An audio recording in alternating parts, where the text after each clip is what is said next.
Bienvenue chez Brez Motorsport. Aujourd'hui, nous allons vous présenter cette magnifique M4 CS. Vous avez sûrement vu la vidéo qui va s'afficher juste là concernant la M4 GTS. Bientôt, vous aurez presque toute la gamme sur notre chaîne YouTube. La M4 CS, on va vous donner un petit peu les caractéristiques, les différences avec une M4 d'origine et une M4 GTS ou CS, une compétition, enfin une PAC compétition. Mais surtout, aujourd'hui, on est là pour des modifications puisque vous savez, chez Brez Motorsport, ce qui compte, c'est les voitures, mais les modifications qui vont avec, bien entendu. La voiture est déjà modifiée. Pendant qu'on fera un petit peu la prépa du jour, on vous montrera ce qui équipe déjà cette voiture. Nous allons parler admission, c'est le thème aujourd'hui qui concerne le moteur de cette M4 CS. Une M4 CS, c'est une version modifiée de la M4 normale avec un step à mi-chemin entre la GTS et la version de base. Il y a des accessoires M Performance sur cette voiture, mais pas que. C'est un package entre du M Performance, de la pièce américaine, allemande et bien d'autres. Donc on va essayer de vous montrer tout sans rien oublier, mais on va commencer, comme je vous l'ai dit, par les modifications du jour qui concernent l'admission. Vous vous dites pourquoi on va parler admission en étant au devant de la voiture? C'est parce que on va parler de l'intercooleur et du refroidissement de l'air pour la température d'admission. Et ça va nous amener à la M4 GTS. C'est pour ça qu'on va vous montrer un petit peu comment ça fonctionne. Et bien sûr, on va ouvrir le capot puisque c'est en dessous de ce magnifique capot qui est le même que sur une M4 GTS que ça va se passer, bien sûr.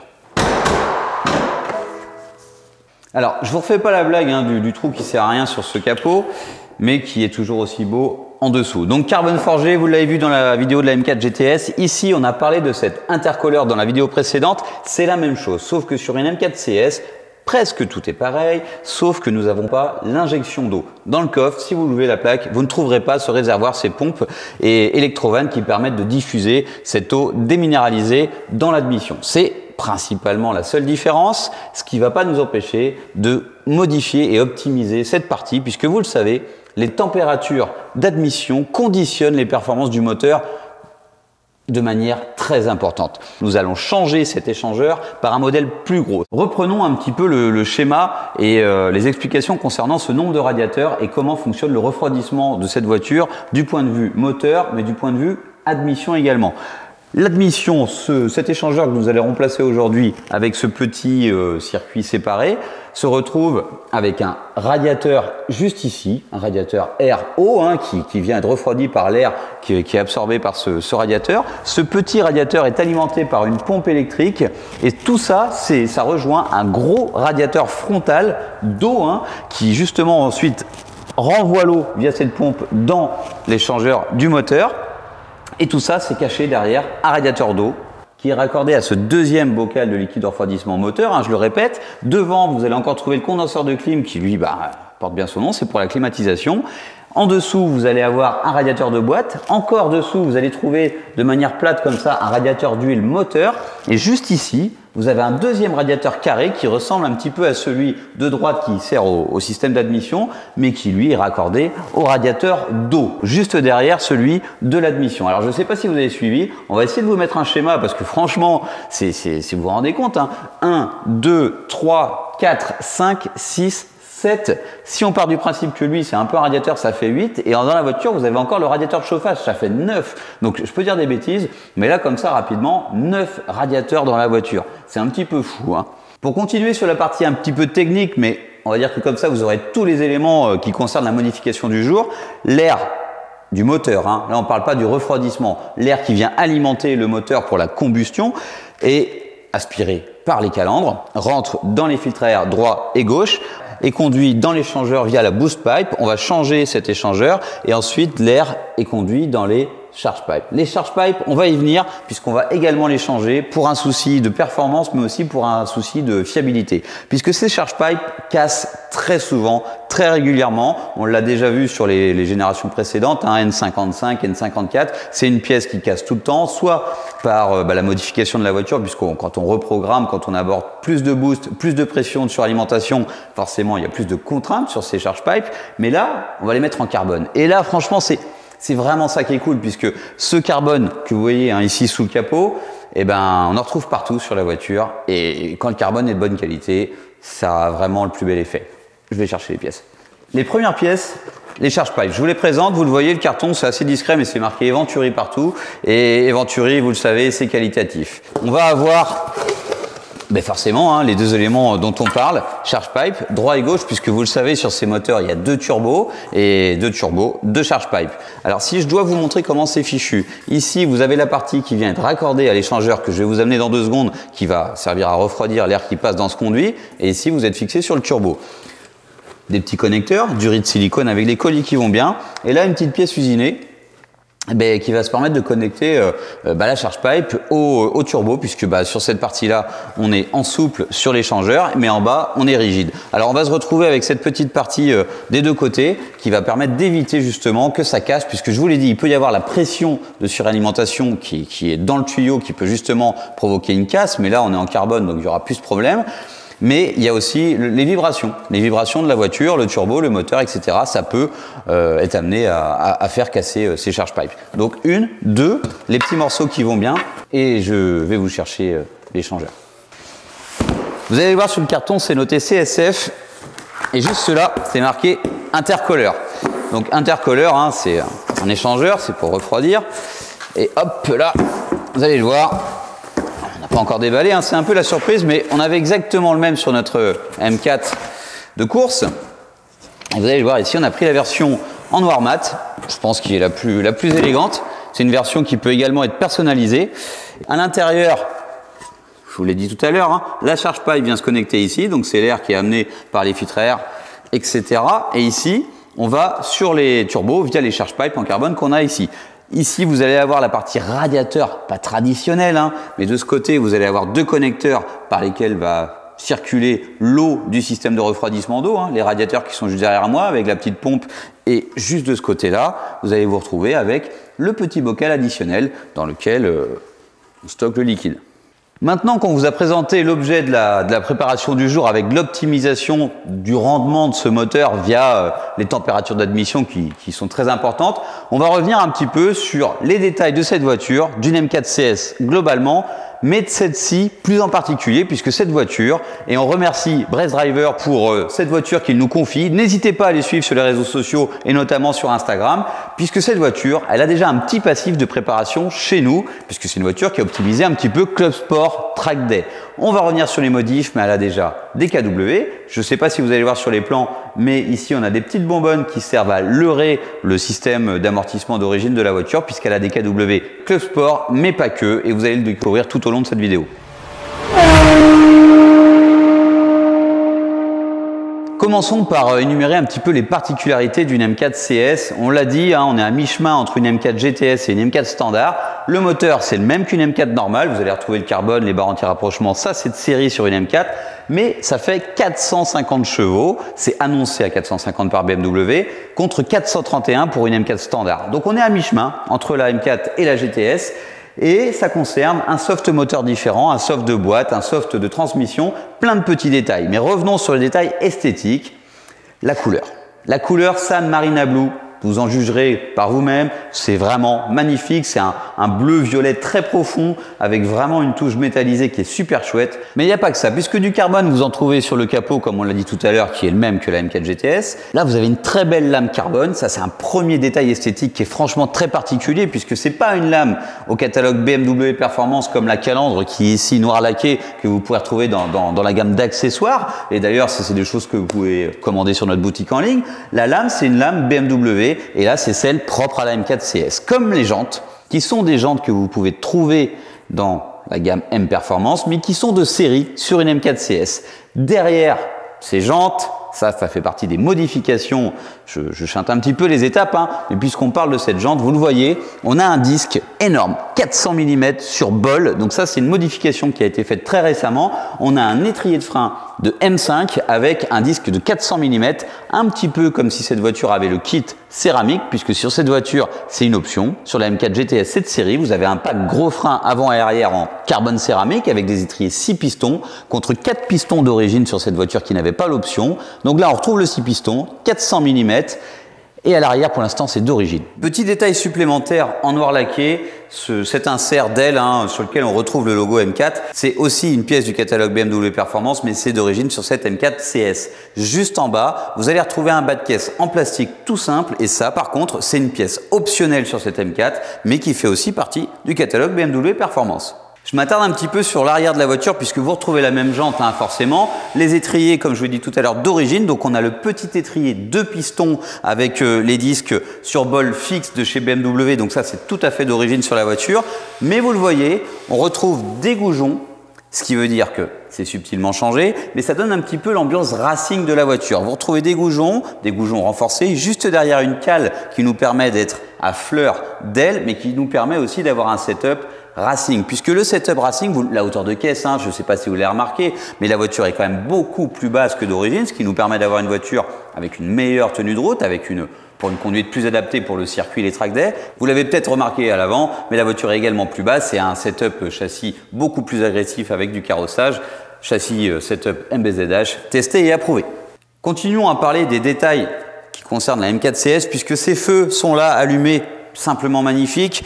Ce petit spoiler est spécifique à la CS. Par contre, celui-ci, c'est un aileron RKP. RKP, c'est fabriqué en Allemagne, distribué aux USA. Et bien entendu, cette modif n'est pas d'origine sur la M4 CS, tout comme le diffuseur que vous allez voir juste en dessous, qui est assez massif, qui est en carbone avec des grosses ailettes. Ça, c'est des modifs qui ne sont bien sûr pas des modifs BMW. Vous avez également ces petites grilles qui remplacent les déflecteurs d'origine, les catadiopes rouges qui sont plus ou moins discutables. Et ici, par contre, d'origine, un diffuseur carbone qui est d'origine sur la CS et qu'on peut avoir en accessoire M Performance.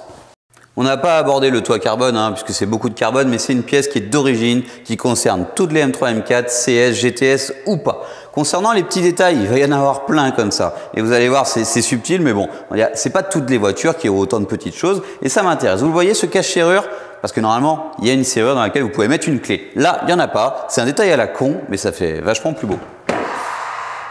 Abordons maintenant l'intérieur de cette magnifique voiture. Panneau de porte, j'allais dire carbone, puisqu'on parle de carbone depuis le début. Mais en fait, vous l'avez vu dans la vidéo de la GTS, c'est un matériau composite assez basique qui a juste le but d'être fonctionnel, léger, simple et efficace, avec une petite sangle qui rappelle les strips aux couleurs BMW. Imprégnons-nous de l'ambiance de cette M4 CS avec, pour commencer, un seuil de porte qui vous le dit tout de suite, c'est gravé M4 CS juste là. Le volant est différent mais s'inspire aussi d'une GTS. Il y a beaucoup de similitudes et en même temps la voiture est tellement différente. On a ce petit centreur qui a une forme vraiment particulière au milieu de l'Alcantara qui là est gris au lieu d'être orange. Les surpiqûres sur le volant se retrouvent aux couleurs BMW, un truc traditionnel des M3 et M4 et de la gamme M en général. Juste ici, un bouton M1 et M2 en rouge, mais ça c'est la petite touche additionnelle qu'on a apportée à la voiture avec le client. Le bouton Start and Stop en rouge avec une pièce de très bonne qualité. On retrouve ces boutons parfois avec une qualité un petit peu limite, mais là vous le verrez, c'est vraiment très classe. Ensuite, le cuir étendu du tableau de bord, c'est vraiment chouette. Ça, c'est pas propre à la voiture, mais c'est vraiment beau. Je trouve personnellement que dans n'importe quel véhicule un petit peu haut de gamme, ça amène une touche vraiment très classe et qualitative à l'ambiance intérieure de la voiture. La planche de bord en Alcantara avec le logo CS. La console centrale qui est également recouverte d'Alcantara avec les surpiqûres grises. C'est subtil, mais la couleur entre le tissu qui sert aux coutures et cet Alcantara qui est différent, ça fait vraiment quelque chose de sympa. Ça tranche sans trancher, le contraste est très léger, mais j'aime beaucoup. On retrouve encore quelque chose de spécifique à la CS, c'est cette console sur laquelle il y a très peu de choses en fait. Ici, c'est pas la peine d'essayer d'avoir une clim auto. Ils ont mis la clim la plus basique et ça fait un peu penser à une série un peu bas de gamme, mais ça fait un petit peu un esprit CSL. Une très belle voiture, peu optionnée pour les choses qui finalement ne servent pas à la conduite sportive. Un dernier élément spécifique à l'intérieur de cette voiture, les sièges. Les sièges ont, comme vous allez le voir, c'est des sièges de M4, mais avec les strips BMW tout en haut, comme les ceintures. Un logo M4 qui s'éclaire quand on allume la voiture. Un petit peu d'Alcantara à l'intérieur du siège pour avoir un meilleur maintien. Et des trous. Des trous qui sont assez drôles puisque ça sert à ventiler un petit peu le siège. Parce que pareil, en utilisation sportive, on transpire un petit peu dans la voiture et ça permet d'être plus à l'aise.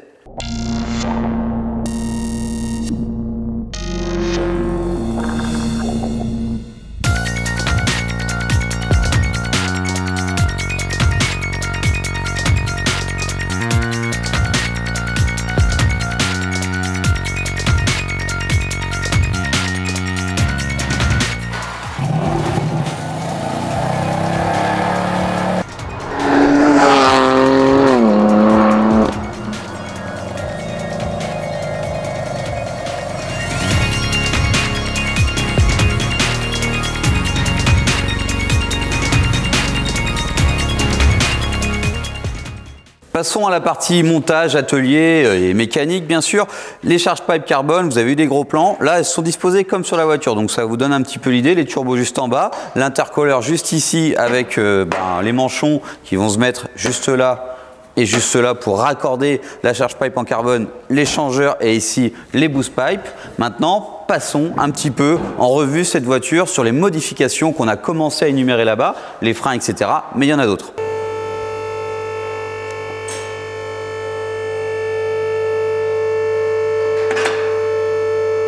On a levé la voiture, hein. Aujourd'hui ça n'a rien à voir avec l'intervention puisqu'on parlait admission, échangeur et compagnie, mais comme je vous le disais, on voulait revenir sur cette voiture. Juste à l'avant, vous allez trouver ces gros freins dont je parle plusieurs fois dans la vidéo, gros étrier. Pour adapter cet étrier, on a été obligé d'usiner une chape pour pouvoir faire en sorte que ça passe exactement dans l'axe du disque et que ça puisse se monter. On retrouve ici un KW Clubsport 2 voies et pour la partie prépa châssis, c'est à peu près tout à l'avant. Vous allez le voir à l'arrière, nous avons rajouté un bras de suspension indispensable, le TOE pour le para-arrière. Ce TOE avec une cale qui permet de supprimer l'excentrique et de faire un réglage via la longueur du bras. Donc c'est à peu près tout. On est sur une voiture vraiment Club Sport, donc un petit peu de track day, un petit peu de route. Donc la prépa est pas si poussée, mais on a les bases pour faire une voiture qui va bien. Vous l'aurez remarqué, on n'a pas encore abordé le sujet échappement sur cette voiture, alors que souvent c'est une des premières choses qu'on change. L'ACS, comparé à une M4 normale, a un échappement un peu spécifique et fait un bruit spécifique assez métallique que j'aime beaucoup et le client aime aussi également puisqu'il a conservé le silencieux et la ligne. Donc l'idée c'était de faire en sorte que le bruit, enfin d'ailleurs vous le voyez, hein, les sorties sont différentes des autres voitures, hein, des autres M4. La solution pour conserver le bruit d'origine métallique de cette voiture tout en augmentant les performances, ça a été de monter une paire de downpipe. Donc la voiture côté échappement est totalement stock, mais à l'avant de cette ligne, en bas du moteur, en sortie de turbo, on a supprimé les catas primaires. On va s'attarder 2 secondes sur ces downpipes puisque vous le voyez ici, c'est du tube bien balèze puisque ce genre de moteur en voit quand même beaucoup en pression de suralimentation. Les catas ont disparu, mais juste au-dessus, ce qui est intéressant, c'est que vous allez trouver 2 turbos, un au bout de ce tuyau, un au bout de ce tuyau mais plus en avant du moteur et juste au-dessus de tout ça, ça relie au charge pipe. Donc là comme ça vous pouvez situer l'échappement et au-dessus de ces turbos l'admission et donc forcément les turbines entre les deux qui créent ce phénomène de suralimentation.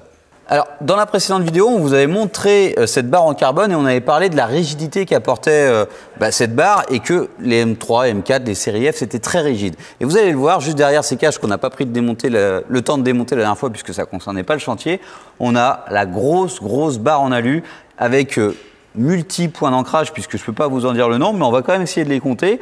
On part juste là, sous le pare-brise. On arrive ici sur la barre en alu avec 2 points. On repart avec 3 vis 4 vis sur la barre en carbone et ça des 2 côtés de la voiture. Donc clairement, et cette barre en alu est fixée au centre de la baie de pare-brise aussi par 2 grosses vis au milieu. Donc c'est vraiment massif, on va la démonter et forcément que c'est rigide une M4. Donc tout à l'heure dans le début de la vidéo quand on parlait un petit peu de toutes ces choses, c'était pas très, c'était peut-être un petit peu abstrait. Mais alors là vous le voyez, on a débranché le débitmètre et on va sortir la boîte à air, il y en a de chaque côté. Je la pose juste ici. Là, on va avoir un premier élément qui canalise cet air. Et là, vous le voyez très bien, hein, les charge pipes carbone qu'on va monter ici en remplacement de ces charge pipes en plastique. Là, c'est visuel, elles sont juste là. Donc là, ça y est, on a démonté les colliers qui tiennent les charge pipes à l'échangeur. On a défait aussi la vis côté turbo et ça y est. Donc là, la charge pipe est en main. Et là, vous allez avoir un super plan puisque vous allez vraiment pouvoir visualiser les 2 turbos. Et là, vous avez un beau panorama. Donc là, c'est le moment où on a démonté la partie admission, l'air dans les charge pipes, la boost pipe juste ici, vous allez le voir, ça fait un trou béant une fois que ça va être démonté. Mais là, en fait, on déconnecte la partie refroidissement, liquide de refroidissement. Donc là, on a ces petits tuyaux, l'entrée et la sortie de l'intercooleur, le petit réservoir dont on parlait tout à l'heure. On va finir de défaire les tuyaux et extraire cet intercooleur.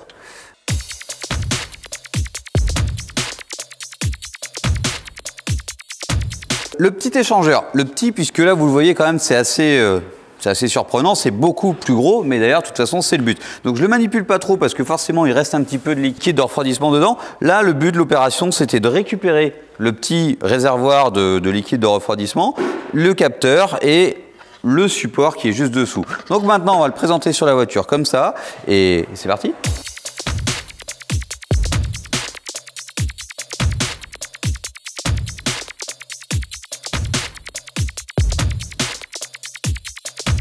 L'échangeur est en place, comme vous l'avez vu sur le dessus du moteur. Maintenant, on va passer au montage des charge pipes. Donc le premier élément, c'est ce morceau en alu qui vient se fixer sur le turbo. Je viens d'installer les bouchons du bas de la charge pipe. Maintenant, installons ceux du dessus de la charge pipe et juste après, tout sera en place. Ça y est, nos deux charge pipes sont en place, la première, la deuxième. On commence à remonter la tubulure de filtration d'air, etc. Et c'est terminé.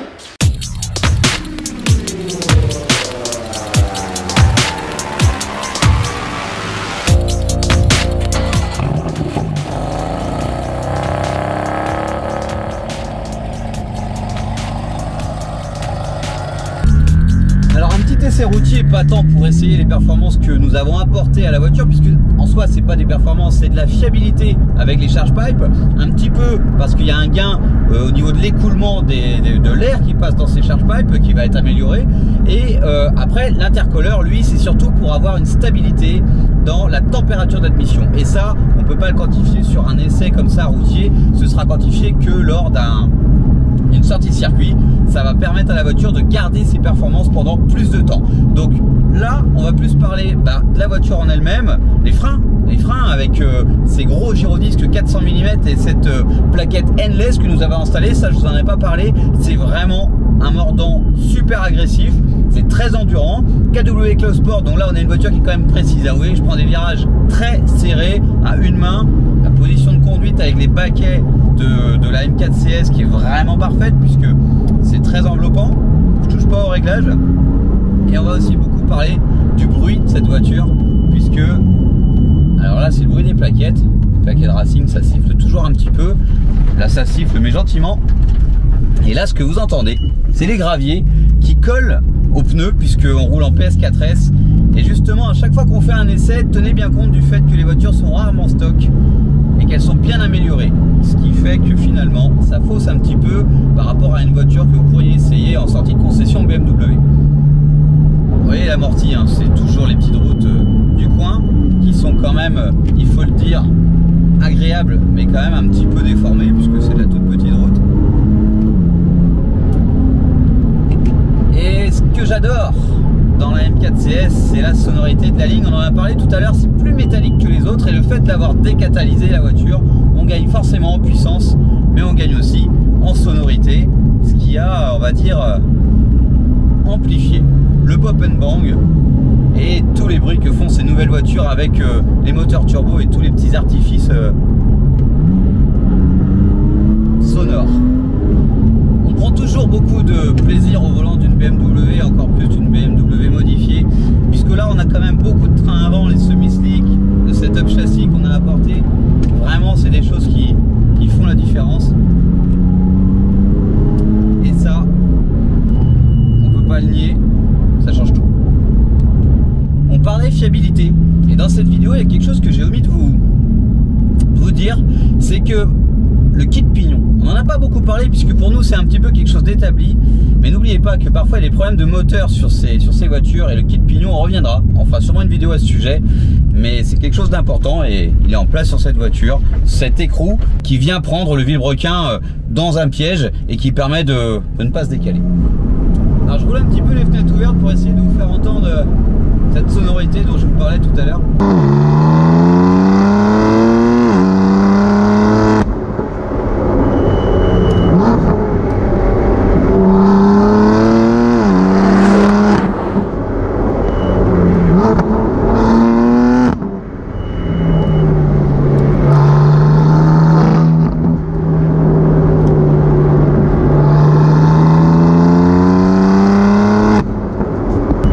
Si vous avez aimé cette vidéo, likez, partagez, commentez, Kenao.